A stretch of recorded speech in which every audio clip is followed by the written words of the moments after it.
சிவாய நம ஓம் சிவாய நமக சிவாய நம ஓம் நம சிவாய.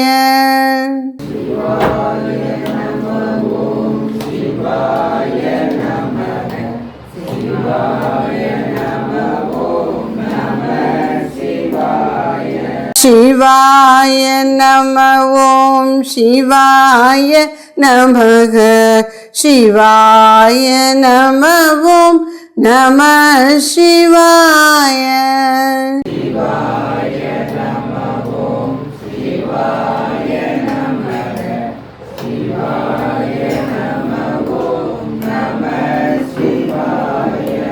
சிவாய நம ஓம் சிவாய நமக சிவாய நம ஓம் நம சிவாய.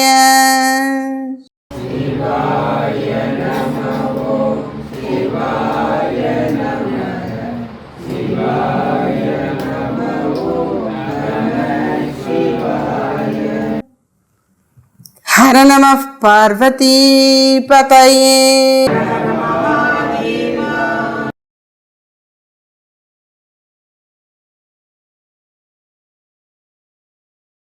பிரபன்ன பாரிஜாத்தாய தோத்ரவேத்ர ஏகபாணயே ஞான முத்ராய கிருஷ்ணாய கீதாமிருத துகே நமக.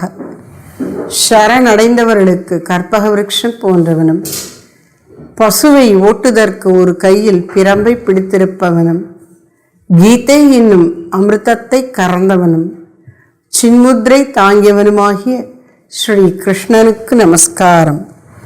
ஜனனிம் சாரதாம் தேவீம் ராமகிருஷ்ணம் ஜெகத்குரும் பாதபத்மே தயோ ஸ்ருத்வா பிரணமாமி முகுர் முகுஹு.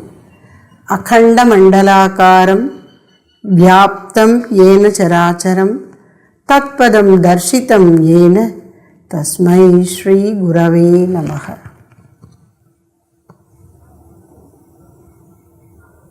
அன்னையினருளால் இந்த 2024 ஆண்டுக்கான ஸ்ரீ தாயுமானவர் பாடல்கள் முற்றோதல் சிறப்பு அந்தர்யோகத்தின் முதல் உபன்யாசத்தை இப்பொழுது துவக்குகின்றேன்.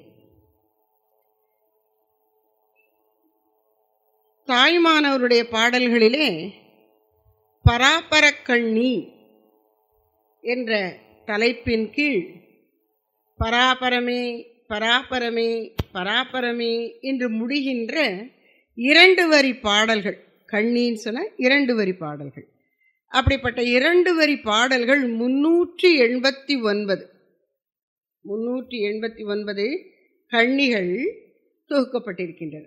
அந்த 389ம் பராபரமேன்னு முடியறதுனால இந்த கண்ணி தொகுப்புக்கு பேர் பராபர கண்ணி. இந்த பராபர கண்ணியிலே 389 பாட்டும் இருக்கு.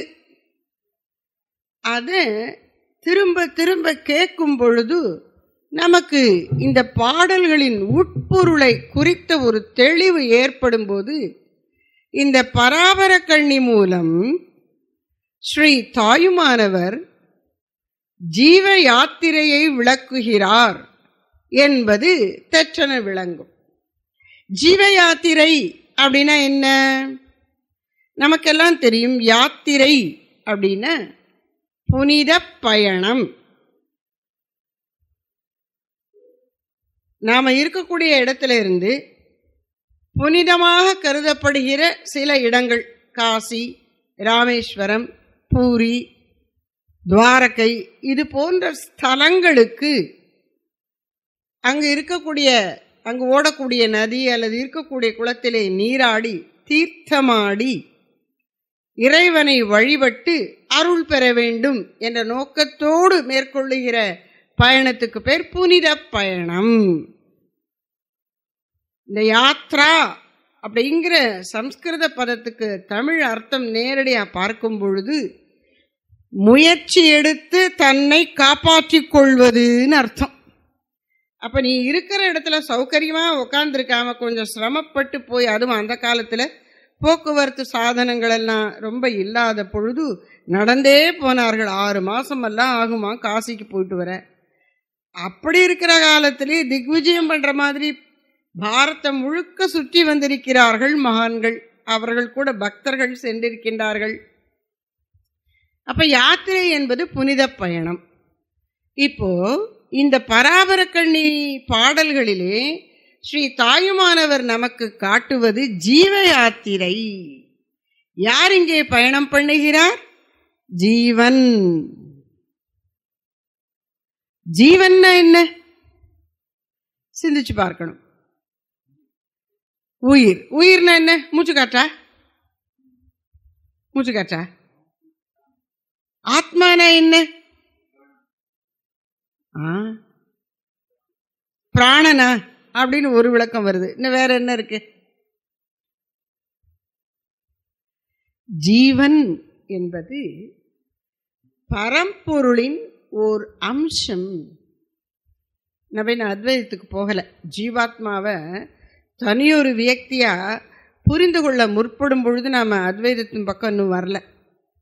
ஆனா அது என்ன அப்படிங்கிறத சொல்லும் பொழுது பரம்பொருள் என்கிற மூல ஒளி மனிதனுடைய மனதில் பட்டு பிரதிபலிக்கும் பொழுது அது ஜீவனின் முக்கிய அம்சமாகிறது. அந்த பிரதிபலன ஒளிக்கு பேர், பரம்பொருளின் மூல ஒளியின் பிரதிபலனத்துக்கு பெயர் சிதாபாசம். ஆபாசம் அப்படின்னா பிரதிபலன ஒளி, நேர் ஒளி இல்லை. இப்போ சந்திரனுடைய ஒளி நேர் ஒளி அல்ல, சூரியனுடைய ஒளி நேர் ஒளி, அவனுடைய சுயமான பிரகாசம் அது. ஆனா அது நமக்கு ரொம்ப சுட்டு தகிக்கிறது. சந்திரனிடம் பட்டு பிரதிபலிக்கும் பொழுது அது குளிர்ச்சி ஆகிவிடுகிறது, அந்த வெப்பம் இல்லை. ஆஹா அப்படின்னு நமக்கு பிடிச்சிருக்கு. இந்த சிதாபாசன் என்பவன் ஆபாசம். தமிழ் பேச்சு வழக்கில் ஆபாசம் அப்படின்னா அருவருக்கத்தக்க மட்டமான பண்பற்றன்னு அர்த்தம். இங்கே அப்படி இல்லை பொருள். பா அப்படின்னாலே ஒளின்னு அர்த்தம். ஆபாசம்னா இது இது ஒளிதான், ஆனால் மூல ஒளி அல்ல, பிரதிபலன ஒளி. அது எதனுடைய பிரதிபலனம்? சித், அறிவு ஒளியின் பிரதிபலனம். அப்ப சிதாபாசன் அப்படின்னா அறிவாகிய பரமாத்மாவின் பிரதிபலன ஒளி. அந்த அறிவாகிய பரமாத்மாவின் பிரதிபலனம் என்னுடைய மனசுல இருக்கு. அது இந்த ஜீவன். உன்னுடைய மனசுல இருக்கு, உன் மனசுல இருக்கு, உன் மனசுல, உன் மனசுல, அவரவருடைய மனசுல, குறிப்பா புத்தியில அகந்தையில பட்டு பிரகாசிக்கிற அது சிதாபாசனாகிய ஜீவன். இறைவனுடைய அந்த அறிவுத்தன்மையை வாங்கி செயல்படுத்தக்கூடிய அந்த அந்தக்கரணத்தின் பெயர் புத்தி. நம்ம அறிவு நமக்கு இருக்குன்னு சொல்றோம்ல, அந்த புத்திங்கிறது இறைவனுடைய அறிவுத்தன்மையை பெற்று தானே அறிவுமயமாய் இருப்பது போன்று நடந்து கொள்ள வல்ல பகுதி மனசுல. இந்த சிதாபாசன் அப்படியே இருக்கிறது இல்லை, அது மனசையும் சேர்த்து கொள்ளுகிறது. மனசுங்கிறது என்ன? மனசுல 4 இருக்கு, பின்னாடி விளக்கமா பார்க்க போறோம்.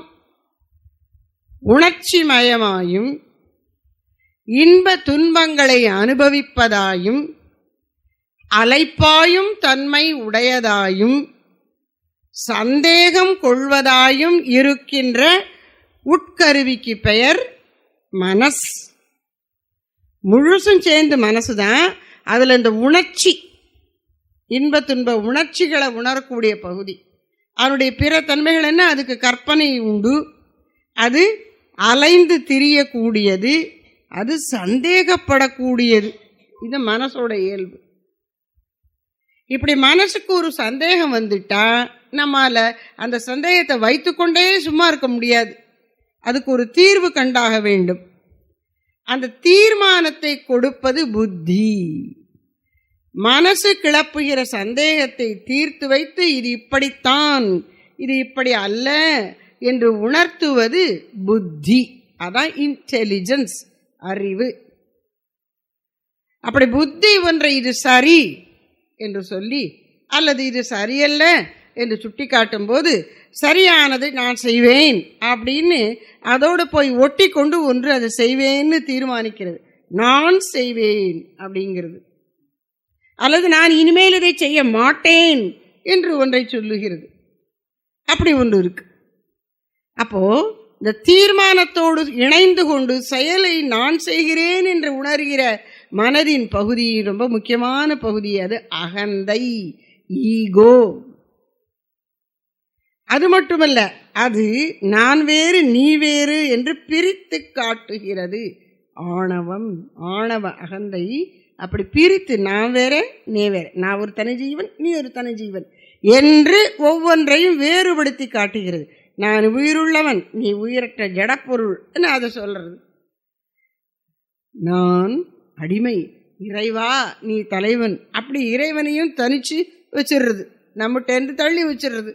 எது? இந்த ஈகோ, அகங்காரம், அகந்தை.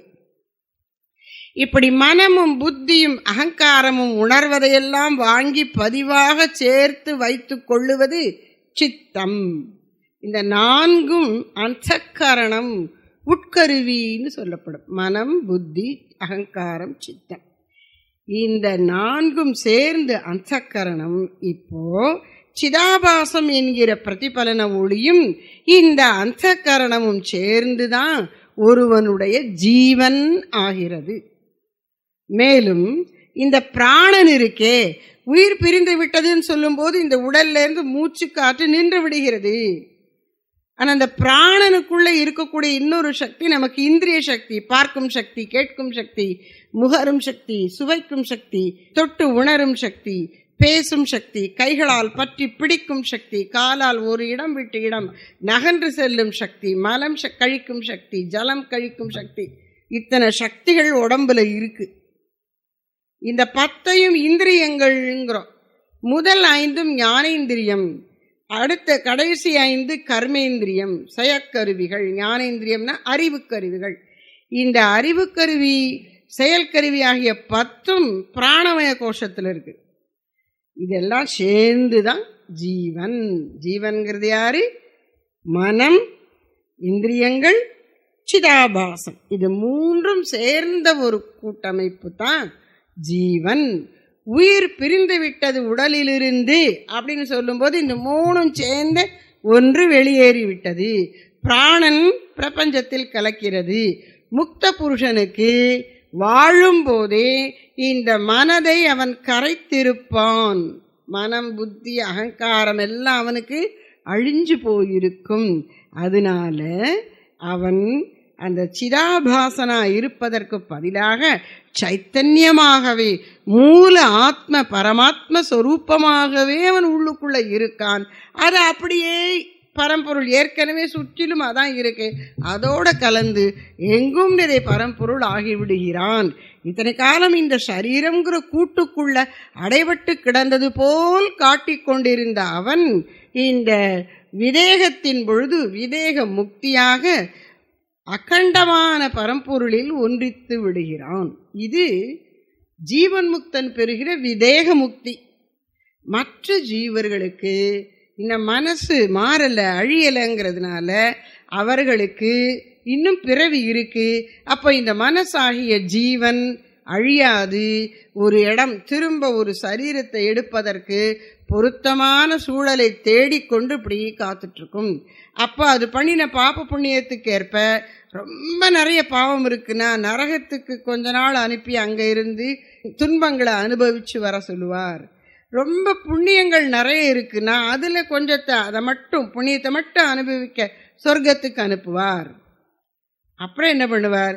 ஓரளவுக்கு சமமாக ரெண்டுமே, பாப்ப புண்ணியம் ரெண்டும் சமமாக வந்தப்புறம் பூமியில பிறக்க வைப்பார். ஏன்னா அரிதரிது மானிடர் ஆதல் அரிதுன்னு ஏன் சொல்றாங்கன்னா, இந்த மானுட பிறவியில்தான் முக்தியின் பொருட்டு நாம் உழைக்க முயற்சிகள் மேற்கொள்ள முடியும்.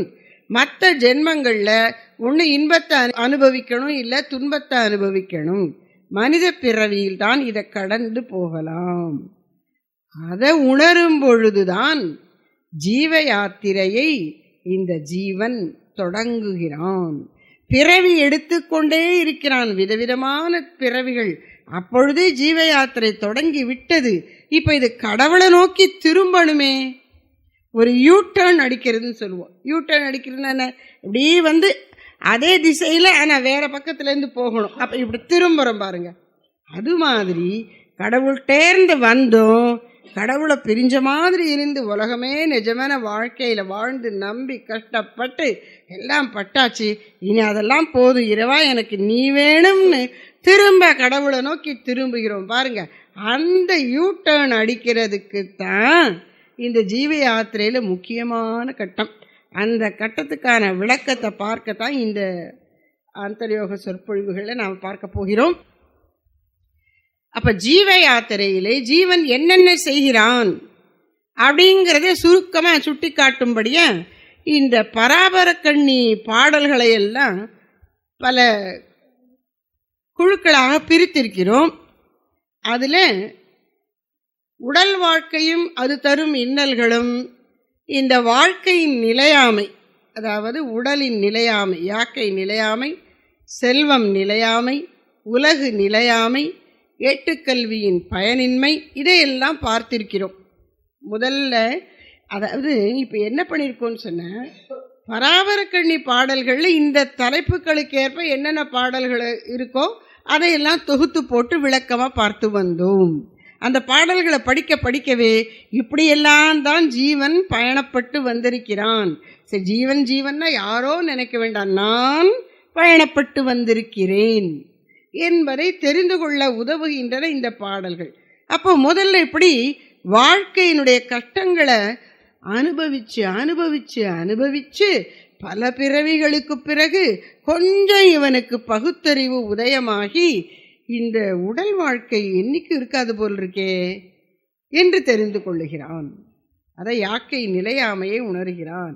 இந்த உலகம் நிலையில்லாதது என்று புரிந்து கொள்ளுகிறான்.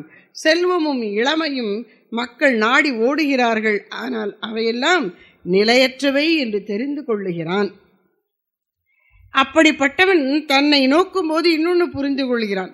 இந்த கண்ணு காது மூக்கு நாக்கு தோல் எதுக்கு கொடுத்திருக்கார் கடவுள்? புற உலகை அறிவதற்காக. ஆனால் அந்த நோக்கத்தை, இறைவனின் நோக்கத்தை மறந்து உயிர்கள் என்ன செய்கின்றன? அவற்றின் மூலம் வெளி உலகிலிருந்து இன்பத்தை பெறுவேன் என்கின்ற ஒரு தவறான தீர்மானத்தை செய்து கொண்டு வாழ்கின்றன. கண்ணால் நிறைய சினிமா பார்க்கணும், இப்போ நீ தியேட்டருக்கே போக வேண்டாம், கையில் ஃபோனை வச்சுக்கிட்டா போகிறோம், உள்ளங்கை அளவில் உலகத்தையே பார்த்துட்டு உட்காந்துட்டே இருக்கலாம், உன் வாழ்க்கையும் தொலைச்சிடலாம், அவ்வளவுக்கு இருக்கு. அப்போ கண் மூலம் இனிமையான காட்சிகளை பார்க்கணும் அப்படின்னு நினைக்கிறது. அப்படி பார்க்குறோன்னு வச்சுக்கோங்க, என்ன ஆகும்? நமக்கு 70 வயசில் போடுற கேட்ராக்ட் ஆப்ரேஷன் பண்ணி கண்ணாடி போடுறத 40 வயசுலேயே போட்டுறணும். எல்லாம் வருது இல்லை, காதில் வச்சு வச்சு வச்சு வச்சு கேளுங்க கேளுங்க கேட்டுக்கிட்டே இருங்கன்னு கேட்டிருந்து என்ன ஆயிடுதுன்னா என்னென்னமோ சொல்கிறாங்க. இப்போ இதெல்லாம் அப்படி துன்பத்தில் முடிகிறது. நினைத்த இன்பத்தை கொடுக்கவில்லை என்பதை பல ஜென்மங்களுக்கு பிறகு அவன் புரிந்து கொண்டு இந்திரியங்களின் கொட்டத்தை அடக்க முயலுகிறான். அப்புறம் மனம் என்னும் மாயை, மாயை மாயை மாயை என்று சொல்கிறோம். புற உலகில் இந்த பிரபஞ்சம் முழுவதும், இயற்கை முழுவதும் மாயையினால் ஆக்கப்பட்டிருக்கின்றது. சத்துவம், ரஜஸ், தமஸ் என்கின்ற முக்குணங்களால் ஆக்கப்பட்டிருக்கிறது. அறிவு, செயல், செயலின்மை, தெளிவு, ஆசை, மயக்கம், இந்த குணங்களால் ஆக்கப்பட்டிருக்கிறது. இதான் இந்த உலகம்ங்கிறது. என்ன, வெவ்வேறு பொருட்களாக நமக்கு தோன்றினாலும் இந்த சத்துவ, ரஜஸ், தமஸ் என்கின்ற 3 குணங்களின் வெவ்வேறு விதமான சேர்க்கை கூட்டமைப்பு தான். அதை கலந்திருக்கிற விகிதாச்சாரம் மாறி மாறி இருக்கு. அதுதான் வெவ்வேறு விதமான உயிர்களும் பொருட்களுமாக இந்த உலகத்தில் வாழ்ந்து கொண்டிருப்பதை நாம் பார்க்கிறோம். அப்போ மனம் என்கின்ற மாயை, வெளியில் இருந்தா மாயை, எனக்குள்ள இருக்கும்போது அது மனம். மனம் வேறு, மாயை வேறு அல்ல. நம்முடைய மனசு தான் மாயையின் வெளிப்பாடு. இந்த மனசு தான் புற உலகை சிருஷ்டிக்கிறது. அப்போ அந்த மனம் என்னும் மாயையின் தன்மையை பற்றி எந்தெந்த பாடல்கள்லாம் இந்த கண்ணியில் பராபர கண்ணியில் இருக்கோ அதையெல்லாம் எடுத்து போட்டு ஒரு தொகுப்பாக மனம் என்னும் மாயைங்கிற தலைப்பு கீழே கொடுத்துருந்தோம். அதனுடைய விளக்கங்களையும் சென்ற வருஷங்களில் அந்தர்யோகத்தில் நாம் பார்த்துருக்கோம். இந்த மனசனுடைய மாயையின் தன்மையில் முக்கியமாக 6 பகைவர்கள் மனிதனுக்கு இருக்கிறார்கள் என்று சொல்லி ஹரிஷட்வர்க்கம் என்கின்ற 6 கேடான உணர்ச்சிகளை பற்றி நாம் எச்சரிக்கையாக இருக்கணும்னு சொல்லி பெரியவங்க சொல்லியிருக்காங்க. காமம், குரோதம், லோபம், மோகம், மதம், மாஸ்சரியம். காமம்னா ஆசை, குரோதம்னா சினம், லோபம் சொன்ன பிறருக்கு கொடுக்க மனமில்லாமல் தானே வைத்து அனுபவிக்க வேண்டும் என்கிற உணர்வு. இது ரொம்ப போகிறது கஷ்டமா. தபசு பண்ணினாதான் பிரத்தியாருக்கு கொடுக்கலான்னு மனசு வருமா, இல்லைன்னா தானே அனுபவிக்கணும்னு தான் தோணுமா. அதனால தானே அண்ணன் தம்பிக்கு உள்ள கூட சொத்து சண்டையெல்லாம் வருது. யார் ஆஃப்டர் ஆல் அண்ணன் தானே, கொடுக்கலாம்ல. அவங்க கொடுக்கணும்னு நினச்சா கூட கூட கல்யாணம் பண்ணிட்டு வந்திருக்கிற அந்த பொண்ணு வெளி வீட்டிலேருந்து வந்தது தானே, அதுக்கு சீக்கிரம் மனசு வராது. எப்படியோ இந்த சொத்தை வச்சு சண்டையெல்லாம் வருது. லோபம், மோகம்னா மயக்கம், ஒரு பொருளை உள்ளது உள்ளபடி தெரிந்து கொள்ளாமல் வேறொன்றாக புரிந்து கொண்டு குழம்புவது, அந்த குழப்பத்துக்கு பெயர் மோகம். இது அறிவில் வருவது. காமம் முதலான உணர்ச்சிகள் மனதில் வருபவை. மோகம் என்பது அறிவில் வரும் குழப்பம். தன்னை பற்றியும் புற உலகை பற்றியும் பிற உயிர்களை பற்றியும் நமக்கு ஏற்படுகின்ற தெளிவின்மைதான் மோகம். அந்த மோகத்தின் விளைவாக பற்றுதல் ரொம்ப வந்துவிடும். தன்னுடைய பிள்ளைகளிடத்து, மனைவியினிடத்து, சுற்றத்தாரிடத்தெல்லாம் நமக்கு இருக்கக்கூடிய அந்த பற்றுதல் மோகத்தின் விளைவு.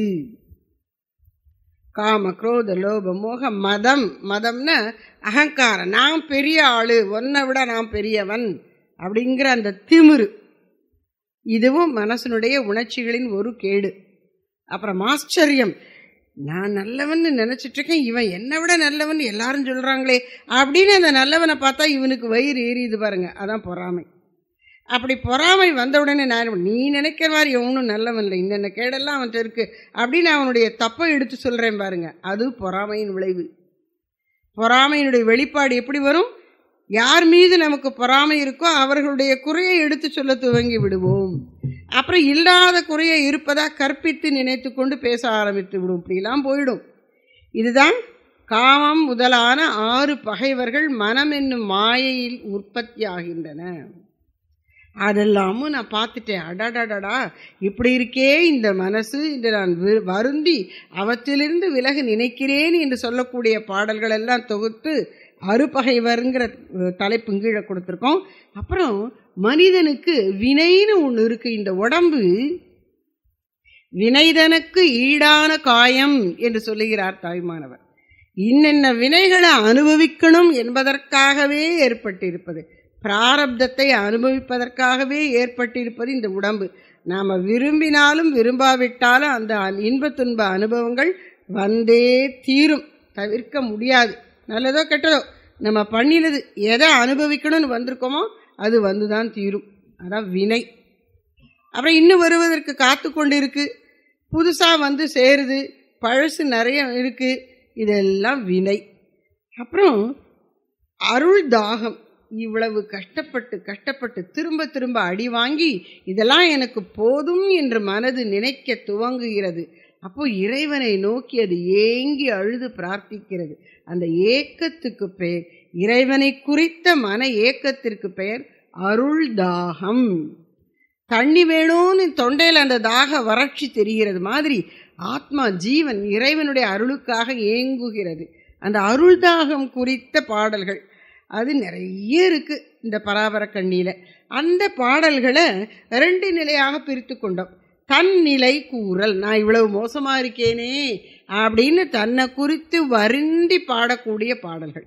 அப்புறம் வெறும் வருத்தமாக மட்டும் இல்லாமல் அந்த நிலை எவ்வளவு உயர்ந்ததாக இருக்குது, மகான்கள் எல்லாம் அப்படி இருந்திருக்கிறார்களே, இறைவனின் கருணை அந்த நிலையை தருகிறதே, நமக்கு அது கிடைக்காதா என்று நிறைநிலைக்காக ஏக்கப்படுவது, அதுவும் அருள்தாகம்.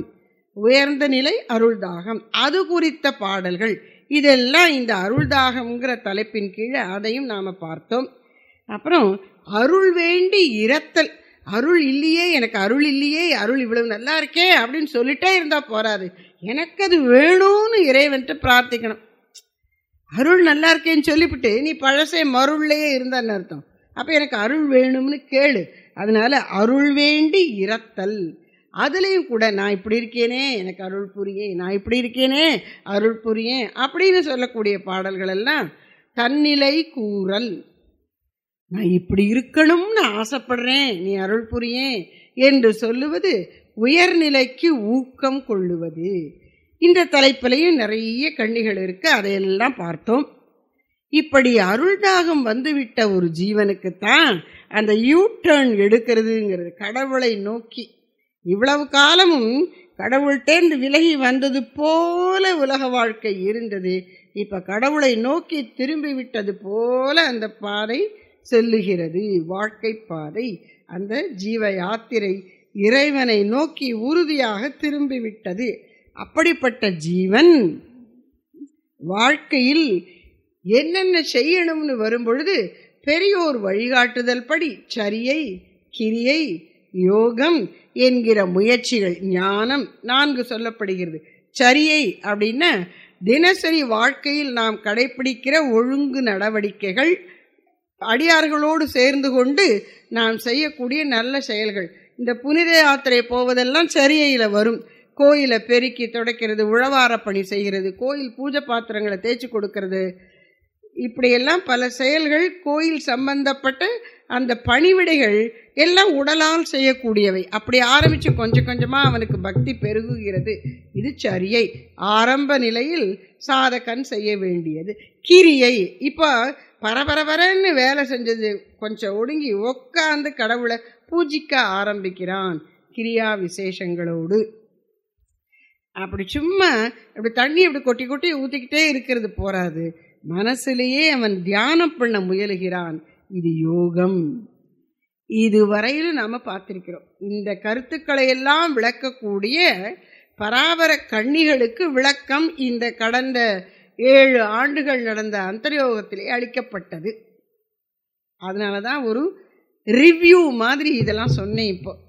இப்போ நாம் இனிமே பார்க்க போகிற பாடல்களிலே புலம்பல் குறையத்தான் இருக்கும். இது வரைக்கும் ஐயோ இப்படி இருக்கேனே, ஐயோ இப்படி இருக்கேனே, ஐயோ இந்த உலகம் இப்படி இருக்கே, இப்படியே வந்துட்டே இருக்கும். இப்போ அந்த புலம்பல் கொஞ்சமாக இருக்கும். என்ன செய்யணும் என்பது தெளிவாக சொல்லப்பட்டிருக்கும். புரியுதா? அப்போது வாழ்க்கையில் இப்போ நம்ம கண்ணாடியை பார்த்தா என்ன தெரியும்? நம்ம முகத்தில் இருக்கிற அழுக்கு தெரியும். ஐயோ இந்த முகம் நல்லா இல்லையே, நான் முகம் கழுவிட்டு வரேன் அப்படின்னு சொல்லி கண்ணாடியை வச்சுட்டு போய் நல்ல சோப்பு போட்டு முகம் கழுவி தொடச்சிட்டு திருப்பி கண்ணாடி எடுத்து பார்க்கும்போது இப்போ சுத்தமாக இருக்குது, சரி இனிமேல் எடுத்து விபூதியை பூசு, குங்குமம் வை அப்படின்னு அப்புறம் தியானத்துக்கு உட்காடுறேன் வச்சுக்கோங்க, ஒரு பேச்சுக்கு சொல்கிறேன். அதுபோல் இதுவரையில் வந்த பாடல்களெல்லாம் எப்படி இருக்குது? முகம் கழுவ முன்னாடி முகத்தை கண்ணாடியில் பார்த்தா அந்த கண்ணாடி எப்படி நம்மை காட்டுமோ அதுபோல தாயுமானவர் இந்த மனதின் கேடுகளையும் நம் வாழ்க்கையில் படும் இன்னல்களையும் நம்மிடமுள்ள பக்குவ குறைவுகளையும் எடுத்து சொன்னார். அப்புறம் கண்ணாடியில் பார்க்குற முகத்தில் அழுக்கு தெரிகிறது, அப்போ நம்மகிட்ட அழுக்கு இருக்குன்னு சொல்லி கண்ணாடியை வச்சுட்டு முகத்தை கழுவிக்கிட்டு வந்து திரும்ப கண்ணாடி எடுக்கும்போது அது சுத்தமாக இருக்குது பாருங்கள். அந்த முயற்சியில் இறங்கியனவன் என்ன செய்வான்ங்கிறத இப்போ வரக்கூடிய பாடல்களில் சொல்லுகிறார். அந்த தலைப்புகளுக்கான விளக்கத்தை இந்த 2-3 நாட்களிலே பார்க்க முயல்வோம். விவேகம், வைராக்கியம், பற்றுடையோர் கூட்டுறவு வேண்டேன், ஞான நெறி ஆகிய தலைப்புகளுக்கும் முடிந்தால் குருவருள் என்ற தலைப்பின் கீழும் உள்ள பராபரக்கண்ணி பாடல்களுக்கு விளக்கம் பார்க்க முற்படுவோம். நான் குறிப்பிட்டது போல இந்த பாடல்களிலே புலப்பம் குறைஞ்சிருக்கும். என்ன செய்யணும் என்பதற்கான குறிப்புகள், உளவுகள் ஏராளம் இருக்கும். அதையெல்லாம் பிடிச்சுக்கணும். நாம் இருக்கிற பக்குவத்துக்கு நாம் என்ன செய்யணுங்கிற சொல்லக்கூடிய பாடல் வரும்போது இதுதான் நான் செய்யணும் அப்படின்னு நாம் உணரணும். அதுதான் ரொம்ப முக்கியம். தாய்மானவருடைய ஹிருதயத்தை நாம் பிடிக்கணும். இந்த பாடல்களில் அவர் வெளிப்படுத்துகிறார். அந்த உணர்ச்சியை புரிந்து கொண்டு அதை நம்மதாக ஏற்றுக்கொண்டு நாம் அந்தப்படி நம்மை பக்குவப்படுத்த வேண்டும். அதற்குரிய பாடல்களை இனிமேல் நாம் பார்ப்போம். அதுதான் நாம் மனதில் கொள்ள வேண்டிய கருத்து. இப்போ விவேகம் என்கின்ற தலைப்பின் கீழ் உள்ள பாடல்களுக்கு விளக்கம் பார்ப்போம். விவேகம் என்பது 16வது தலைப்பாக இந்த பராபர கண்ணி காட்டும் ஜீவ யாத்திரை புத்தகத்திலே கொடுக்கப்பட்டிருக்கிறது. அதே பராபர கண்ணி உங்களுக்கு நீங்கள் அந்த புஸ்தகத்தை எடுக்காதீங்க, அதில் தெரியாது. வெவ்வேறு பக்கம் உள்ள பாட்டிலேருந்து எடுத்து போட்டிருப்போம். அதனால் இப்போ புஸ்தகத்தை எல்லோரும் மூடி வச்சுருங்க. குறிப்பெடுக்கிறதா இருந்தால் நோட்டு பேனா மட்டும் இருக்கட்டும். இந்த பாடல் புத்தகத்தை வச்சுருங்க. நான் சொல்லும் பொழுது அந்த பக்கத்தை எடுக்கணும். நீங்களா அதை தேடி ஆரம்பிச்சிங்கன்னா பேச்சை விட்டுட்டு புஸ்தகத்தையே தொழாவிட்டுருப்பீங்க. இதில் 9 பாடல்கள், 9 கண்ணிகள் எடுத்து வைத்திருக்கிறோம். எதில்? விவேகம் என்கின்ற தலைப்பின் கீழ் 9 பராபர கண்ணிகள் தொகுக்கப்பட்டிருக்கின்றன. அதில் யாக்கை நிலையாமை, இந்த உடலின் நிலையாமையை பற்றி சொல்லுகிற கண்ணிகள் அல்லது பாடல்கள் 3 கண்ணிகள் எடுத்து போட்டிருக்கோம். 389, 257, 298 இந்த 3 பாடல்களும் யாக்கை நிலையாமையை பற்றி சொல்லுகின்றன. அப்புறம் இந்த உலகம் நிலையில்லாதது என்பதை குறிப்பிடக்கூடியது 274, 106. ஆனால் ஒன்று நினைவு வச்சுக்கணும், உலகம் நிலையாமைன்னு அதை மட்டும் சொல்ல மாட்டார். இந்த உலகம் நிலையில்லாததுன்னு தெரிஞ்சால் அப்புறம் என்ன பண்ணணும் அதையும் சொல்லியிருப்பார். அதுதான் நமக்கு ரொம்ப முக்கியம். அப்புறம் மனப்பக்குவம் வேண்டும் என்று பிரார்த்திப்பது போல் அமைந்த பாடல்கள் விவேகத்தின் வெளிப்பாடான பாடல்கள் 176, 199, 267. அப்புறம் எனக்கு பிறவி வேண்டாம் என்று சொல்லக்கூடியதான ஒரு பாடல் 62. இந்த 9 பாடல்களுக்கான விளக்கத்தை இந்த விவேகம் என்ற தலைப்பின் கீழ் இப்பொழுது நாம் பார்ப்போம். முதல்ல 389வது கண்ணி, கடைசி கண்ணி, பராபர கண்ணியிலே கடைசி கண்ணி 389. அதை பாராயணம் பண்ணுவோம். 389வது பாடல். பொய்யுணர்வாய்ந்த புழுக்கூட்டை காத்திருந்தேன்,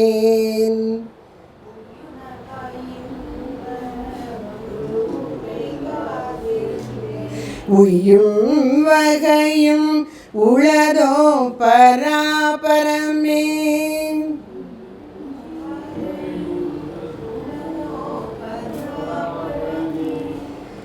பராபர கண்ணியில் கடைசி பாட்டு இதுதான்.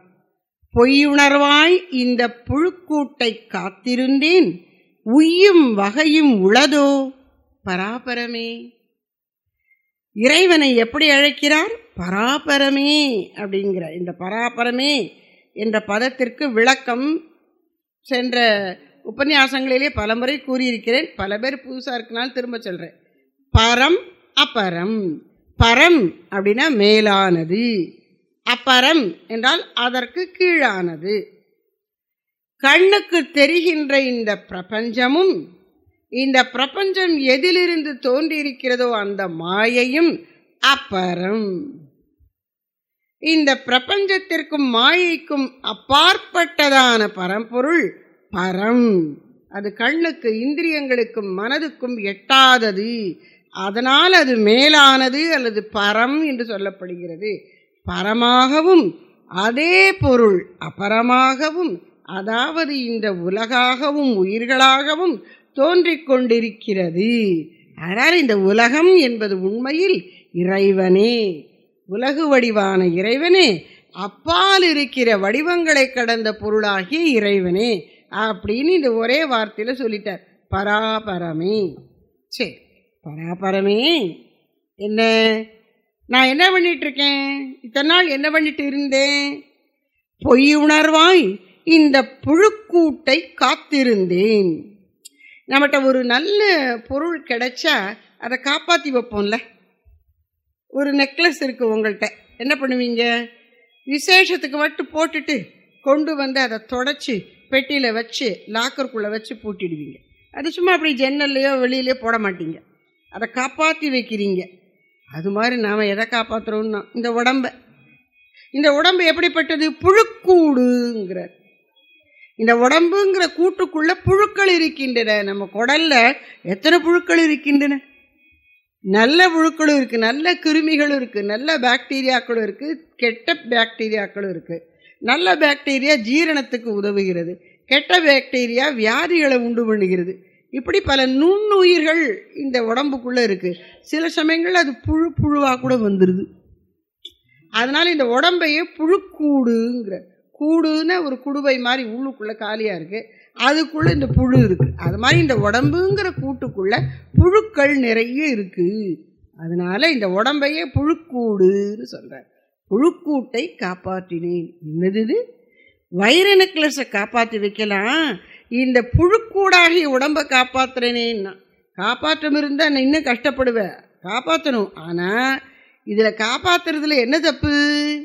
பொய்யுணர்வாய் இந்த புழுக்கூட்டை காத்திருந்தேன். புழுக்கூடாகி இந்த உடலை காப்பாற்றுவதில், சரீரத்தை போஷித்து பேணி பாதுகாப்பதில் நான் காட்டுகிற ஊக்கத்தில் என்ன குறை? அந்த உடலை காப்பாற்றுகிற வேலையை பொய்யுணர்வோடு சேர்ந்து செய்கின்றேன். புழுக்கூடாகி இந்த உடலை காப்பாற்றுவதில் என்ன தப்பு? ஒரு பொய்யுணர்வு அதில் கலந்து விட்டது, அதான் தப்பு. அதென்ன பொய்யுணர்வு? இந்த பொய்யுணர்வுனா என்ன என்பதற்கு அழகான விளக்கம் கொடுக்குறாங்க சுவாமிஜி. ஒரு 4-5 மன உணர்ச்சிகளின் கலவையாக இருக்கு இந்த பொய்யுணர்வு. என்ன? முதல்ல நாம் பண்ணக்கூடிய தப்பு, நம்முடைய புரிதல் அண்டர்ஸ்டாண்டிங்கில் இருக்கிற தவறு என்ன? இந்த உடல் நிலையானது. நம்ம எல்லாரும் என்ன நினைக்கிறோம்? இந்த உடம்பு என்னைக்கும் சாஸ்வதமாக இருக்கும் அப்படிங்கிற ஒரு நம்பிக்கையில் இருக்கும். அது எப்படி தெரியும்? யாராவது இறந்து போயிட்டாங்க, அந்த பிரேதத்தை எடுத்துகிட்டு போகிறாங்க, சவ ஊர்வலம் நடக்குது. அப்போ கொட்டிட்டு வெடி வெடிச்சிட்டு என்னென்னமோ பண்ணிட்டு போகிறாங்க. என்ன சத்தம்? அவர் இறந்து போயிட்டார் பாவம். எப்படி? அவர் இறந்து போயிட்டார் பாவம், அவர் இறந்து போயிட்டார் பாவம். நீ என்ன புண்ணியமா? நீ என்னைக்கு இருக்க போறியா? அதை சொல்லும்போது கூட நமக்கு உள்ளூர மனசனுடைய ஒரு எண்ணம் என்ன? நான் என்னைக்கு இருப்பேன்னு ஒரு நம்பிக்கை. இது அடுத்தவங்களை மட்டமாக நினைக்கிறது மட்டும் இல்லை, உள்ளூர நமக்கு அப்படி ஒரு சாகா நிலையில் ஒரு நாட்டம் இருக்குது.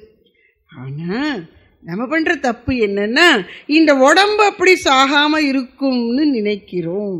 அதுதான் பொய்யுணர்வின் துவக்கம். ஆச்சா?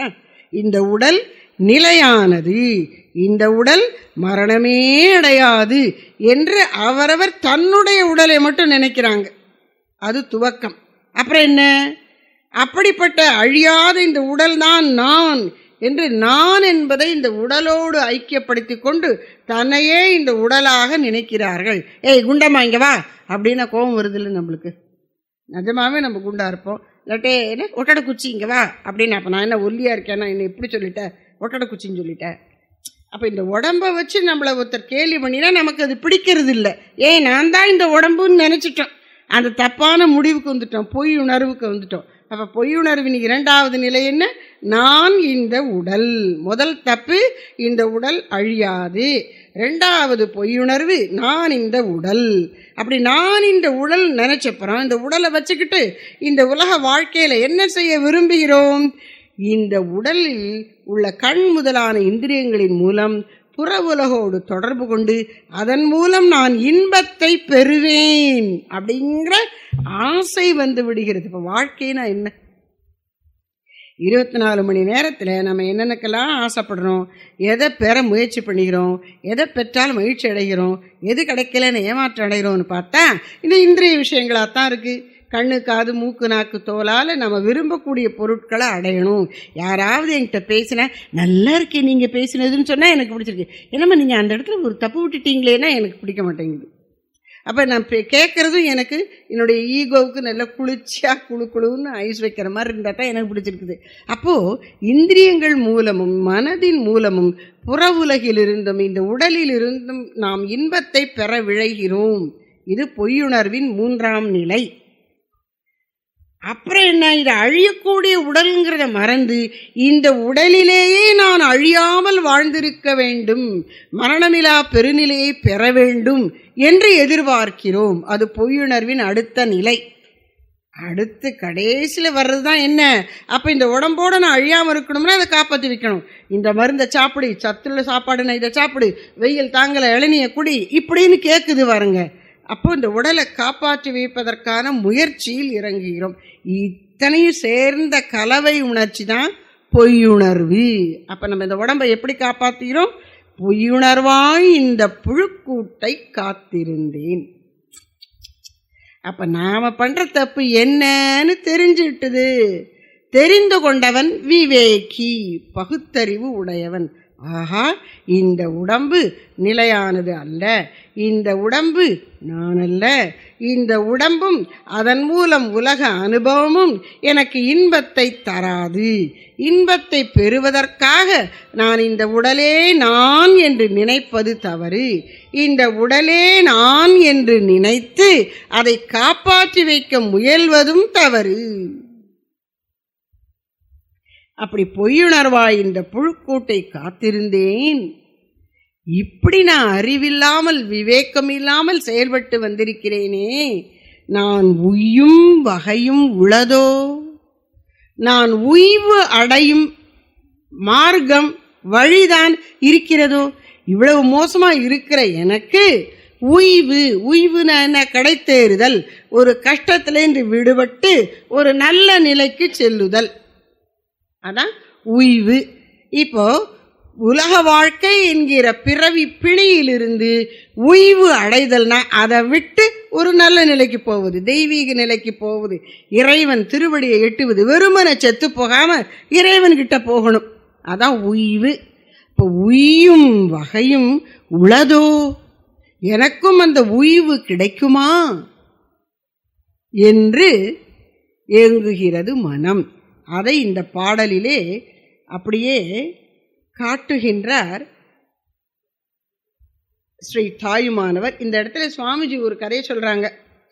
ஒருத்தன் என்ன பண்ணா, தியானம் பண்ணணும், நான் தனியாக இருக்கணும், யார் தொந்தரவு இருக்கக்கூடாதுன்னு சொல்லி மலை உச்சியில் ஒரு குடிசையை கட்டிக்கிட்டு உட்காந்து ஏதோ கொஞ்சம் தியானம் பண்ணி நான் பாவம். அப்புறம் கொஞ்ச நாள் தியானம் பண்ணுறது அப்படி இப்படி பண்ணிட்டுவான். ராத்திரியில் நல்ல ஓய்வு எடுத்துக்கொள்வான். அன்றைக்கி ஓய்வு எடுக்க படுத்தான். அன்றைக்கி பாருங்கள், அவனுக்கு நல்லாவே நிம்மதியாகவே தூக்கம் வரல. ஒரு கனவு. அந்த கனவில் இவனோட எதிரி வந்து கையில் ஒரு பெரிய கத்தியை வச்சு இவன் நெஞ்சில் ஒரு சதக்குன்னு ஒரு குத்தினான் பாருங்க. இங்கே குத்தின கத்தி அங்கே முதுகு ஒழிய வெளியில் வந்துச்சு. செத்தேன்னு கத்திக்கிட்டே முடிச்சிட்டான். என்னடாது, எதிரி வந்து நெஞ்சில் கத்தியில் குத்தினானே அப்படின்னு நெஞ்சை தடவி பார்க்குறான். அங்கே கத்தியெல்லாம் ஒன்றும் காணும், ரத்தமெல்லாம் ஒன்றும் இல்லை, நான் உயிரோடு தான் இருக்கேன் என்று தெரிந்து கொண்டான். நான் உயிருடன் இருக்கிறேன், இது சத்து. இருக்கிறேன் என்பதை தெரிந்து கொண்டேன், இது சித்து. அப்பாடன் நிம்மதியா இருக்கு தெரிஞ்சப்புறம். இது ஆனந்தம். சத்து சித்து ஆனந்தம் என்பது மரணமிலா பெருநிலை, பேரறிவு, பேரின்பம். இந்த பேரறிவு பேரின்ப பெருநிலை என்னுடைய உண்மை நிலை என்று அறிந்து கொள்வதற்காகத்தான் இந்த பிறவி நமக்கு கொடுக்கப்பட்டிருக்கின்றது. அதை தெரிந்து கொள்வது விவேகம். அப்போ பிறவியின் நோக்கம் நாம் என்ன செய்யணும் இந்த பிறவியில் என்று தெரிந்து கொள்வதுதான் விவேகம் அல்லது நல்லறிவு அல்லது பகுத்தறிவு என்று இந்த பாடல் நமக்கு உணர்த்துகின்றது. நாம் இப்பொழுது அடுத்த பாடலுக்கு போவோம். அடுத்த பாடல்னு சொன்னால் இது 257வது பாடல். 257. இக்காயம் பொய் என்றோர் ஈட்டத்து உனக்கு அபயம் புக்காதார் உண்டோ புகழாய் பராபரமே. இக்காயம் பொய்யென்றோர் ஈட்டத்து உனக்கு அபயம் புக்காதார் உண்டோ புகழாய் பராபரமே. இறைவனை பராபரமே, மனதுக்கும் இந்திரியங்களுக்கும் அப்பாற்பட்ட மேலாம் பொருளே, இனி மனதுக்கும் இந்திரியங்களுக்கும் எட்டக்கூடிய இந்த பிரபஞ்சமாகவும் தோன்றிக் கொண்டிருக்கிற பொருளே என்று பொருள்படும்படி பராபரமே அப்படின்னு கூப்பிட்டு என்ன சொல்ற, சொல்லு, நீ எனக்கு ஒரு விஷயத்தை சொல்லி கிளாரிஃபை பண்ணு, ஒரு விஷயத்தை சொல்லி எனக்கு விளங்கவை, தெளிவுபடுத்து, புகழாய். என்ன விஷயம்? இக்காயம் பொய் என்றோர். இந்த தலைப்பு என்ன பார்த்திருக்கோம்? விவேகத்துக்குள்ள உள்தலைப்பு யாக்கை நிலையாமை. இந்த உடல் நிலையில்லாதது, அழியக்கூடியது என்பதை பற்றின பாடல்கள். அதனால் இதில் என்ன சொல்றார்? இக்காயம் பொய் என்றோர். சில விவேக்கிகள், அறிவாளிகள் இருக்கிறார்கள். அவர்கள் எதை புரிந்து கொண்டு மக்களுக்கு எடுத்து சொல்லுகிறார்கள்? இந்த உடல் பொய்யப்பா, காயமே இது பொய்யடா, காற்றடைத்த பையடா. இது பொய்னா என்னங்க நீங்கள் இப்படி சொல்கிறீங்க? இந்த இப்படி இருக்கு பாருங்க, தட்டினா எனக்கு தெரியுது. அது மட்டும் இல்லை, பசிக்குது, பசிக்கும்போது சாப்பிட்டுட்டேன்னா வயிறு திருப்தி ஆகிடுது. தாகமாக இருக்குது, தண்ணியை குடித்தா திருப்தி ஆகிடுது. அப்போது இந்த உடம்பை நீங்கள் பொய்ன்னு எப்படி சொல்லுவீங்க அப்படின்னு நம்ம கேட்கலாம். பசியும் நிலை இல்லை, பசிச்சு சாப்பிட்டதுக்கு அப்புறம் அந்த திருப்தியும் நிலை இல்லை, 4 மணி நேரம் கழிச்சு திருப்பி பசிக்க போகுது. ஆரோக்கியமும் நிலை இல்லை, நோய் வருது. ஆனால் நோயும் நிலை இல்லை, அதுவும் தீந்துடும். சில சமயம் அந்த க்ரானிக் டிசீஸ்னு வாழ்நாள் முழுக்க கஷ்டப்பட்டுட்டு கிடப்பாங்க. அதையும் மரணம் ஒரு காலத்துக்கு முடிவு கொண்டு வந்துடுதுங்க. எதுவுமே நிலை இல்லை. இந்த உடம்பு என்றோ ஒரு நாள் அழியப் போவது. அப்போ இந்த உடம்பு பொய்ன்னு சொன்னால் என்ன அர்த்தம்? இது நிலையில்லாமல் மரணத்துக்கு உட்படுவது அப்படின்னு பெரியவங்க நமக்கு நினைவுபடுத்துகிறார்களாம். இக்காயம், காயம் என்றால் என்ன அர்த்தம்? காயம் பெருங்காயம், காயம் அந்த காயம் இல்லை, உடம்புக்கு தான் காயம்னு சொல்லுது. காயம் என்ற சொல்லுக்கு உடல்னு ஒரு பொருள். இந்த காயத்துக்கு இன்னொரு பொருள். கையில் காயம் வந்துருச்சு, அதுக்கு புண், அந்த காயத்துக்கு மருந்து போட்டு கட்டு போடுங்கன்னு சொல்கிறோம். வெட்டுப்பட்டு புண்ணாவது போல இந்த உடல் உலக அனுபவங்களை பட்டு பட்டு பட்டு புண்ணாகி போயிருக்கின்றது. அந்த உலக அனுபவங்களினால், உலக துன்பங்களினால் புண்பட்டு இருப்பது பார்த்தா தெரியாது. மனசில் அந்த வேதனைகள் எல்லாம் வடுக்களாக, தழும்புகளாக பதிந்து கிடக்கின்றன. இக்காயம் பொய், இந்த உடலும் மனமும் நிலையில்லாதவை என்று சொல்லுகின்ற ஈட்டத்து, ஈட்டம்னா கூட்டம். இப்ப இது நல்லதுக்கே காலம் இல்லைங்க அப்படிங்கிறோம். இந்த காலத்தில் ரொம்ப ஏமாத்து பெருவழிகள் பெருத்து போயிட்டாங்க, நிறைய பேர் இருக்காங்க அப்படின்னு சொல்கிறோம். கெட்டவங்க, நல்லவங்க, ஆனால் உலகப்பற்று உள்ளவங்க, உலகப்பற்று இல்லாதவர்கள், இப்படி தனித்தனியாக மக்களை பிரித்தா இந்த கெட்டவர்களும் உலகத்தை சுயநலத்தோடு அனுபவிக்கணுங்கிற ஆசைப்படுறவங்களும் தான் நிறைய பேர் இருக்காங்க. நல்லவங்க கொஞ்சம் பேர் தான் இருக்காங்க. அதுலேயும் கொஞ்சம் பேர் தான் நல்லவங்களாக இருக்கிறதுக்கு மேலேயும் பயணித்து இந்த உடம்பு நிலையில்லை, அதனால் இந்த உடம்பையே பொத்தி பொத்தி வச்சிட்ருக்காம கடவுளை நோக்கி உன் பார்வையை திருப்புன்னு சொல்லக்கூடிய பெரியவங்க இருக்காங்க. அவங்களுடைய கூட்டம், ஈட்டம்னா கூட்டம். யாரோட கூட்டம்? இக்காயம் பொய்யென்றோர் ஈட்டம். இந்த உடல் நிலையில்லாதது என்று சொல்லக்கூடிய விவேக்கிகளின் திருக்கூட்டத்தில் அவங்க என்ன செய்கிறாங்க? உனக்கு அபயம் புக்காதாருண்டோ? ஈட்டத்து அப்படின்னா அந்த கூட்டத்திற்குள். அப்போ கடவுள் இந்த உடல் பொய் என்று தெரிந்து கொண்டு அதில் பற்று வைக்காமல் இறைவன் மீது பக்தி செலுத்துகின்ற அந்த அடியார் திருக்கூட்டத்திலே, விவேகம் வைராகியம் கைவரப்பெற்ற பெரியவர்கள் கூட்டத்திலே அவங்க என்ன பண்ணுவாங்க? இதை தெரிந்து கொண்ட அப்புறம் தெரிந்து கொண்டு இந்த உடம்பையே நம்பிட்டு இருக்காம, சரி அப்போ எது நிலையானது? இந்த உடம்பு நிலையிலன்னு சொல்லிட்டீங்க, இந்த உலகம் நிலையிலன்னு சொல்கிறீங்க, அப்போ எது நிலையில்லாததுன்னு தேடுவாங்க.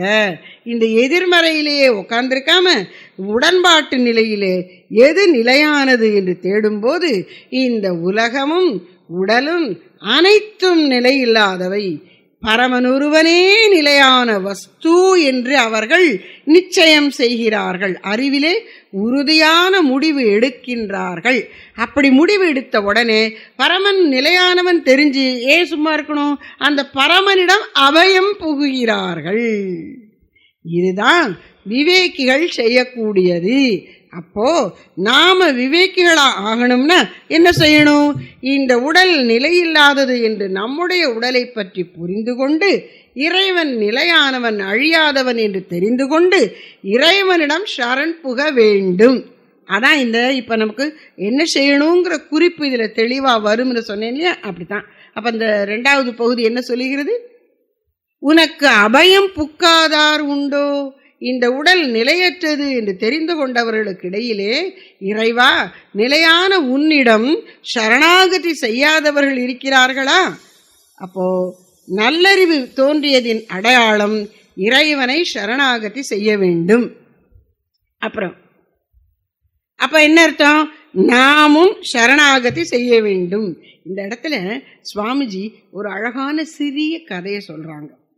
ஒருத்தன் என்ன பண்றான், கொஞ்சம் கட்டு சாதமும் எடுத்துக்கிட்டு, அப்புறம் வழி பயணத்துக்கு தனக்கு வேணும்னு கொஞ்சம் பணம் எல்லாமும் எடுத்துக்கிட்டு எல்லாம் கட்டி ஒரு மூட்டை வச்சுட்டு தன்னுடைய நண்பனை அழைத்து கொண்டு பயணம் போகிறான். அந்த காலத்தில் அப்போ அவன் காட்டு வழியாமலாம் போகணும், நடந்தே தான் போகணும்.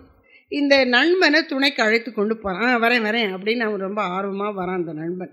இப்போ இந்த பயணத்தை துவங்கும் முன்னால் அவனுக்கு ஒரு உண்மை புரிந்து விட்டது. என்ன உண்மை? ஆகா, இத்தனை நாள் என்னுடைய நண்பன் என்று நினைத்து கொண்டிருந்தேன், இவன் உண்மையில் திருடன், நண்பன் வேடமிட்டு வந்திருக்கிறான் என்று தெரிஞ்சு போச்சான். அப்ப அவன் என்ன செய்வான்? நல்ல வேளை பயணத்தை துவங்க முன்னால எனக்கு இந்த உண்மையை காட்டி கொடுத்தாயே இறைவா அப்படின்னு அவனுக்கு நன்றி சொல்லிட்டு இந்த நண்பனை கழட்டி விட்டுட்டு இவன் தனியா போனா தானே புத்திசாலி. ஆனா இன்னமும் இவனையே கூட்டிக்கிட்டு போனான். இப்போ நண்பன் வடிவில் வந்த திருடன் யாருன்னா இந்த உடம்பு மனசுதான். இந்த உடல் வாழ்க்கையில் நாம் இந்த மனதை நண்பன் என நன்றி எண்ணிக்கொண்டு அவன் பின்னாலேயே போய்கொண்டிருக்கின்றோம். பாரதியார் ஞானரதம்னு ஒரு நூல் எழுதியிருக்கார். அதுல அவரும் மனம் என்கிற மோகினி பிசாசம், அதான் அவரோட ஃப்ரெண்டா மனைவியாம். அதை கூட்டிக்கிட்டு அவர் போறார். உலகம் முழுக்க பயணம், நல்ல நல்ல இனிய காட்சிகள் எல்லாத்தையும் பார்த்துட்டு கடைசியில உபசாந்தம் அப்படிங்கிற ஒரு கோட்டைக்கு வரார். அந்த கோட்டையின் பேர் என்ன? உபசாந்தம். இங்க வந்தா நீ அமைதியா இருக்கலாம் அப்படின்னு அந்த தலைப்பே சொல்லுது. அந்த இடத்துக்கு வந்த உடனே பாரதியார் சொல்றார், இந்த இடம் உபசாந்தம்னு போட்டிருக்கே, இதுக்குள்ள நுழைவோமா அப்படின்னு கேட்கிறார். ஆனா அந்த கோட்டைக்கு 2 காவலாளிகள், விவேகம் வைராக்கியம் அப்படின்னு 2 பேர் கையிலையும் வாள் இருக்கு. அவன் விவேகம் சொல்றான், நீ இந்த கோட்டைக்கு வரணும்னு நினைக்கிறியேப்பா, ரொம்ப நல்ல விஷயம். ஆனா உன் கூட விட்டு வந்திருக்காளே, நீ கூட்டிட்டு வந்திருக்கியே, உன்னுடைய மனைவின்னு நினைக்கிறியே, அன்புக்குரியவள்னு நினைக்கிறியே, அவன் உண்மையிலே மோகினி பிசாசு, அவளை வெட்டிட்டு நீ உள்ளவா அப்படின்னு சொல்றான். உடனே அவன் அந்த பக்கம் இருக்குன்னு சொல்றான், இதோ வைராகிங்கிற வாழ் என்கிட்ட இருக்கு, இதை பிடிச்சு அவளை வெட்டு அப்படிங்கிறான். அப்படியா, இதை வெட்டினாத்தான் நீ இந்த கோட்டைக்குள்ள போக முடியும், உனக்கு அமைதி கிடைக்கும் அப்படிங்கிறான். உடனே இந்த மனசு குய்யோ முறையோன்னு கத்துது. என்னங்க, நான் எத்தனை ஜென்மமா உங்க கூட வரேன், என்னைய விட்டுட்டு போறேங்கிறீங்களே, இது நியாயமா? நான் என்ன பண்ணுவேன், என்னை யோசிச்சு பார்த்தீங்களா? அப்படி எப்படி நான் அழுது சீன் போடுது பாருங்க. இவர் பயந்து போய் அந்த வாழை வாங்கல. அப்படித்தான் இருக்கோம் நாம. விவேக வைராகியங்கிற வாழை கண்டு மருளுகிறோம். அதுவோ மனம் என்னும் பிசாசை ஒழிப்பதற்கான மார்க்கம் இந்த வைராகியம்தான், விவேக வைராகியம்தான். அதனால அதை எப்படி காட்டுறதுன்னு பயப்படாத, வாழு வெட்டுறது அப்படி இப்படின்னு என்னமோ நினைக்காத. இறைவனை சரண் புகுந்தால் இந்த வாள் எடுத்து இந்த மனசை வெட்டினதுக்கு அடையாளம் தான்.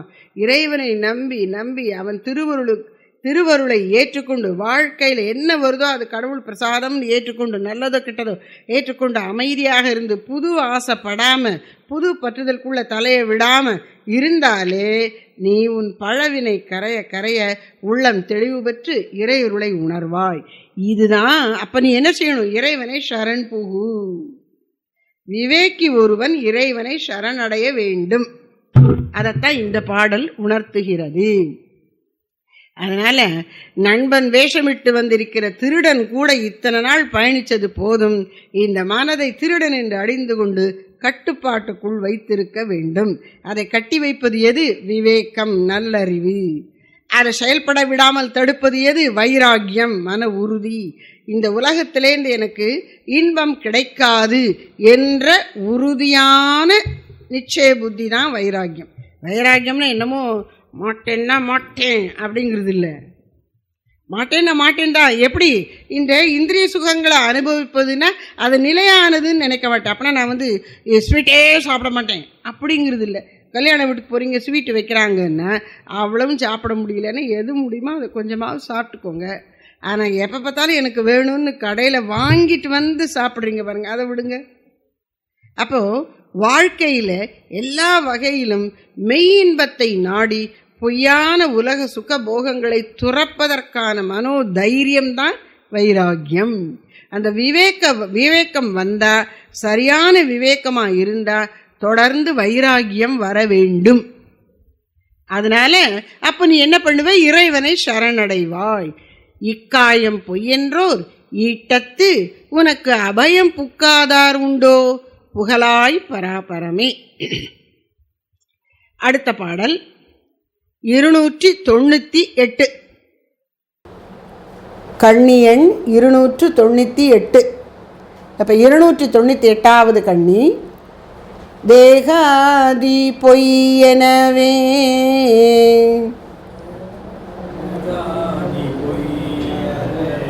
தேர்ந்த உபசாந்தருக்கு மோகாதி உண்டோ மொழியாய் பராபரமே. என்ன சொல்றார்? தேகாதி. தேகாதினா தேகம் முதலானவை. தேகம் மட்டும் இல்லை, வேற என்னமோ இன்னும் இருக்கு இந்த லிஸ்டில். என்னென்ன இருக்கு? இந்த உலக வாழ்க்கை வாழ வருகிற ஜீவனுக்கு கடவுள் கொடுத்திருக்கிற கருணை பரிசு என்ன? தேகம். அதை சைவ சித்தாந்தத்தில் அழகாக சொல்லுவாங்க. தனு, கரணம், புவனம், போகம். தனுன்னா இந்த உடம்பு. நம்ம வினைகளை எல்லாம் அனுபவிப்பதற்கு இந்த ஜீவனுக்கு ஒரு இடம் வேணும். அது இந்த தேகம், உடல். தேகம் அப்படின்னு சொன்னாலே அது போய் அது நிலையில்லாததுங்கிற அந்த வார்த்தையை அதை உணர்த்துகிறது. தேகம்னா என்ன அர்த்தம்? எது ஓயாது தகனம் ஆகி கொண்டிருக்கிறதோ அது தேகம். கணந்தோறும் நம்ம உடம்புல உஷ்ணம் உண்டாகி அதை சக்திங்கிற வடிவில் உண்ணுகிற உணவை மாற்றுகிறது. சாப்பிடாம விட்டுட்டோன்னா அந்த உஷ்ணம் இந்த உடம்புல இருக்கிற சேர்த்து வச்சிருக்கிற சக்தி சதையெல்லாம் கரைச்சி மெலிஞ்சு விடுறோம் பாருங்க. இந்த உடல் தகனமாகி கொண்டிருக்கிறது. மரணம் வந்தப்புறம் மொத்தமாக போட்டு எரிச்சிடுறோம். அப்போ இது ஏற்கனவே தகனம் ஆகிக்கொண்டு இருக்கு. அதனால இது தேகம். ஷரீரம்னு சொல்கிறோம். ஏன் இது ஷரீரம்? எது ஓயாது ஜீரணமாகி கொண்டிருக்கிறதோ அது ஷரீரம். சாப்பாடு ஜீரணமாகிறதுங்கிறோம். ஜீரணமாகுதுன்னா என்ன? தன் வடிவத்தை இழந்து அதனுடைய தன்மைகள் எல்லாம் பிரிஞ்சு போகிறது தான் ஜீரணமாகுது. இந்த உடம்பு அப்படி ஜீரணமாயிடுது. இதை பூமியில் புதைச்சி புழு நச்சு தின்னா என்ன ஆகிடும்? ஜீரணம் ஆகிடும். இப்போவே அப்படித்தான் ஆய்கொண்டு இருக்கிறது கணந்தோறும். அதனால் இதுக்கு பேர் ஷரீரம். அப்போ ஆனால் இது நமக்கு ஒரு வாய்ப்பு. கடவுள் இந்த உலகத்தில் வினைகளை அனுபவி என்று ஜீவனுக்கு இருப்பதற்கு கொடுத்த இடம் இந்த உடல். ஆனால் அந்த உடல் ஒரு இடத்துல இருக்கணுமே, அது புவனம், இந்த உலகம். அந்த உடலுக்குள்ளே இன்னும் ஒன்று கொடுத்துட்டார், சூட்சமமான இன்னொரு கருவியை கொடுத்துருக்கிறார். அது கரணம். கரணம்னா பொதுவாக கருவின்னு அர்த்தம். இங்கே அந்த கரணமாகிய உட்கருவியாகிய மனம். அந்த மனசில் 4 பகுதிகள் இருக்குது. அந்த கரணம்னாலே இந்த 4 நமக்கு நினைவு வந்துடும். என்ன? மனஸ், புத்தி, அகங்காரம், சித்தம். இந்த 4 தனு, கரணம், புவனம். புவனம்னு சொன்ன நாம் வாழுகிற இந்த உலகம். இந்த உடல் எந்த உலகத்தில் வசித்திருந்து வினைகளை அனுபவிக்கிறதோ அது இந்த புவனம். வெறுமனே ஒரு வீட்டில் போய் உக்காருன்னா ஏதோ ஒரு காற்று, வெயில், மழையை தடுக்க இந்த சுவரும் கூரையும் இருக்குது. ஆனால் அது வீட்டில் என்ன இருக்குது? சாமானு, சமைக்க பாத்திரங்கள் வேணும், சமையல் பொருட்கள், அரிசி பருப்பு எல்லாம் வேணும். அப்புறம் கொஞ்சம் சந்தோஷமாக இருக்கிறதுக்கு பார்க்கறதுக்கு ஒரு டிவி வேணும், ராத்திரி ஆகிட்டு நான் வெளிச்சம் தெரியணும். அப்போ அங்கே பயன்படுத்துவதற்கு பொருட்கள்லாம் வேண்டியிருக்குல்ல, அதுதான் போகம். இந்த உலகத்தில் போகப் பொருட்களை வைத்திருக்கிறான் கருணையோடு பரமன். தனுகரண புவன போகங்களை ஜீவனுக்கு கொடுத்து தன் கருணையை வெளிப்படுத்தி இருக்கின்றார் கடவுள். அப்போ தேகாதி அப்படின்னா தேகம் முதலானவை, இந்த நான்கும் தனு கரணம் புவனம் போகம், உடல் மனம் உலகம் அனுபவப் பொருட்கள், இந்த நான்கையும் கொடுத்திருக்கிறான் இறைவன். இந்த நான்கும் நீ இங்கேயே இருக்கிறதுக்கு இதவன் கொடுக்கல. இது பார், இதெல்லாம் உண்மை இல்லை, நிலையானவை இல்லை அப்பா, தற்காலிகமானவை, எனவே பொய்யானவை, பயன்படுத்திவிட்டு போட்டுட்டு இங்கே ஏன்ட்ட வந்துரு அப்படின்னு சொல்லியிருக்கிறார். தேகாதி பொய். எனவே அப்போ நல்லறிவின் விளைவாக வாழ்க்கையின் அனுபவங்களை படித்து, தன்னுடைய அனுபவங்கள் பிறர் அனுபவங்கள், அவற்றை படித்து நாம் ஒரு சரியான முடிவுக்கு வந்தால் அந்த முடிவு என்ன? உடல் மனம் உலகம் அனுபவ பொருட்கள் இவை அனைத்தும் பொய்யானவை அல்லது நிலையில்லாதவை. அதனால தேகாதி பொய்யெனவே தேர்ந்தன நன்றாக அலசி ஆராய்ந்து பார்த்து முடிவுக்கு வந்த. இப்போ தேர்தல் நடக்குது, நமக்கு முடிஞ்சிருக்கு, மற்ற பக்கம் ஒன்றுனா நடந்துட்டுருக்கு. தேர்தல்னா என்ன? எத்தனை பேர்? 23 பேர் போட்டிடுறாங்க வேட்பாளர்கள். அதில் ஒருத்தர் இவர் சரியாக இருக்கார், இவர் தான் எனக்கு வேண்டிய வசதியெல்லாம் செய்து கொடுப்பாரு, ஏன் மத்திய அரசு எது இருக்கோ அந்த கட்சியில் இவர் இருக்கார், அப்போ இவர் எனக்கு வேணுங்கிறத வாங்கி கொடுப்பார், இவருக்கு போடுவோம் ஓட்டை அப்படின்னு நம்ம தேர்ந்தெடுக்கிறோம் பாருங்க. அது மாதிரி ஆராய்ச்சி பண்ணி முடிவுக்கு வருவது. தேகாதி பொய்யெனவே தேர்ந்த ஆராய்ந்து முடிவுக்கு வந்த யார் அவர்கள்? அப்படிப்பட்ட அறிவாளிகள் உபசாந்தருக்கு. இந்த உலகம் முதலானவை நிலையில்லாதவை என்று தெரிந்து கொண்டு அதன் விளைவாக நிலையில்லாத இந்த பொருட்களில் பற்றை நீக்கிவிட்டு நிலையான இறைவனை குறித்து மனதை திருப்பி மனதின் அலைப்பாயின் தன்மையை ஒடுக்கி அமைதி பெற்றுவிட்டவர்கள் அவர்கள்தான் உபசாந்தர். அப்படிப்பட்டவர்களுக்கு மோகாதி உண்டோ? மோகம் முதலானவை உண்டோ? மோகம் முதலானவைனா என்ன? சற்று முன் குறிப்பிட்டேன், நினைவிருக்கலாம். அறுபகைவர், அரிஷட் வர்க்கம். மனுஷனுக்கு 6 எதிரிகள் இருக்கான். ஒரு கொஞ்சம் முன்னாடி ஒரு கதையில் சாமி சொன்னாங்கல்ல, இவன் என்னுடைய நண்பன் நினச்சி கொண்டு திருடனை கூட கூட்டிகிட்டு போகிறான்னு. அது மாதிரி நாம் இந்த நண்பன்னு நினைக்கிற திருடன் அது யாரு தெரியுமா? மனசு தான். அதுக்கு பேர் என்ன சொல்லுவாங்க? ஹிதசத்ரு. நலன் செய்வது போல் காட்டிக்கொண்டு கேடு செய்கின்ற எதிரி. ஹிதசத்ருனா என்ன? ஹிதம்னா நல்லது. எனக்கு நல்லது செய்வது போல் காட்டிக்கொண்டு என்னை ஏமாற்றி இந்த உலகில் பற்று உண்டாக வைத்து எனக்கு கேடு செய்கின்ற என்னுடைய எதிரியாகிய இந்த மனது, இதுதான் ஹிதசத்ரு. ஹிதசத்ரு நல்லவன் போல் நடிக்கும் எதிரி. இப்போ மோகாதி, மோகம் முதலானவை தான் இந்த அரிஷட் வர்க்கம்.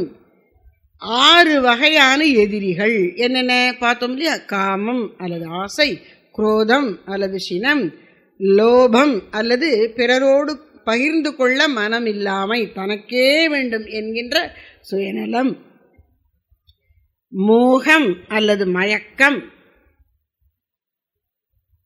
மதம் அல்லது ஆணவம், மாச்சரியம் அல்லது பொறாமை. இவைதான் 6 பகைவர்கள். இப்போ இந்த தேகம் பொய்யானது என்பதை உணர்ந்து அதனால் உண்மையான வைராகியம் வரப்பெற்று இறைவனை நோக்கி திரும்பி மன அமைதி பெற்று விளங்குபவர்களுக்கு காமக்ரோதாதிகள் உண்டோ? இருக்காது. அப்போ இந்த விவேக வைராகியத்தின் விளைவு எவ்வளவு சிறப்பாக இருக்கும்னு சொல்றார். காமம் முதலான ஆசை முதலான கேடுகள் அவர்கள் மனதில் இருக்காது என்று அழகாக இங்கு சுட்டிக்காட்டுகின்றார். மீதம் உள்ள பாடல்களின் விளக்கத்தை அடுத்து வரும் உபன்யாசங்களிலே பார்ப்போம். ஹர நம பார்வதி பதையே. தாயுமான சுவாமிகள் திருவடிகளே சத்குரு திருத்தாள்.